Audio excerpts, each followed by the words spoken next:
ప్రజలందరికీ వందనాలండి. మీరంతా క్షేమంగా ఉన్నారు కదా? ప్రార్థన చేసుకుందాం. మా పరలోకమందున్నటువంటి మా పరమ తండ్రి, నీకు వందనాలయ్యా, స్తోత్రములు.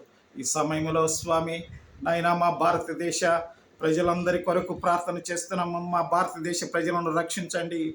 ప్రపంచంలో ఉన్న ప్రజలందరి కొరకు ప్రార్థన చేస్తున్నాము. ప్రపంచ ప్రజలందరినీ మీరు రక్షించండి స్వామి. మా ప్రభువ, ఒక పక్క యుద్ధాలు, ఒక ప్రక్క మా స్వామి కలహములు, ఒక పక్క పోరాటములు, ఒక ప్రక్క అతివృష్టి, ఒక ప్రక్క అనావృష్టి, ఒక ప్రక్క బలహీనతలు నైనా, ఒక ప్రక్క ప్రజల యొక్క కష్టాలు, శోధనలు మా స్వామి ప్రభువ, తీరని పోరాటాలతో స్వామి ప్రజలు అలసిపోతున్నారు స్వామి ప్రభువ. అట్టి బిడ్డలందరికీ నీ శాంతిని, నీ సమాధానమును, నీ బలమును అనుగ్రహించమని కూడా ప్రార్థన చేస్తున్నాము. ప్రపంచ ప్రజలందరూ మా స్వామి శాంతిగా ఉండాలని నీ పాదాల దగ్గర మనవి చేసుకుంటూ ఈ ప్రార్థన మీరు ఆలకించినందుకు వందనాలు చెల్లిస్తూ యేసు నామమున ప్రార్థించి వేడుకుంటున్నాం తండ్రి. ఆమేన్.